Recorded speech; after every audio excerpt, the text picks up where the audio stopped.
Hey everybody, welcome to beautiful North Sandwich, BC. The tide's out, so we thought it'd be a great time to come and explore the intertidal zone, see what kind of organisms call this place home. Let's go check it out.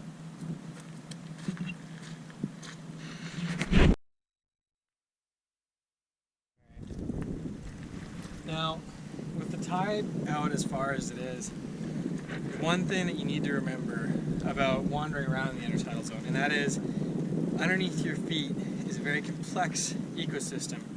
And so wherever you're stepping, there's a good chance there's probably some things that are buried underfoot, whether it's clams or, in this case, what I'm going to show you guys is some crabs. Now, please don't do this. I'm only doing this for the sake of showing exactly what's going on and why it's so important to leave things where they are, untouched. A lot of organisms call places like under this rock, especially at low tide, home. They're sheltering themselves. There's usually a little bit of seawater stuck underneath, and so this little environment at least allows them to survive without being exposed directly to the sun. So the reason that you want to leave these where they are is if you come in nice and close here, when I move this rock away, you can see there's a bunch of these little tiny shore crabs here. Sorry, little guy. You can kind of see them moving around here. It's little green shore crabs. So when you're exploring the intertidal zone, you really want to just leave things where they are so that everybody's nice and happy. Let's go back in.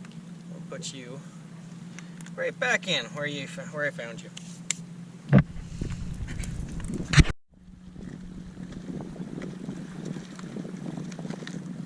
What do we have here?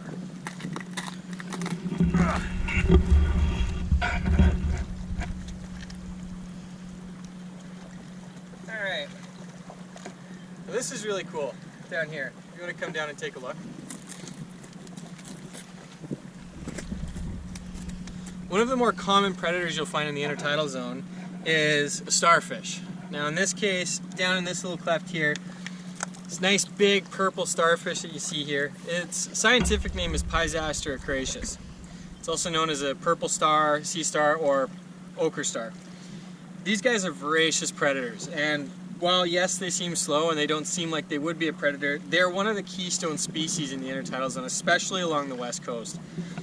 And it's nice to see that they're bouncing back a bit. A couple years ago they had a massive die-off, and we're still, as scientists, are still trying to figure out exactly what caused it. But it's nice to see that the populations are starting to bounce back.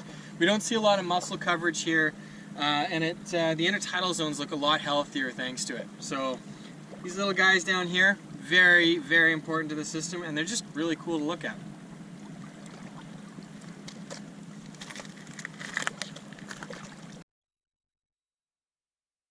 The main event of an intertidal zone, tide pools. These pools have got an absolutely astonishing array of organisms that call these places home. I can see a couple of what appears to be tide pool sculpins. You've got some limpets. There's definitely a few different snails in here. And quite honestly, there's probably a lot of other microscopic organisms that we're not actually going to be able to see with the naked eye. But even to take one drop of this water under a microscope shows a vast array of life.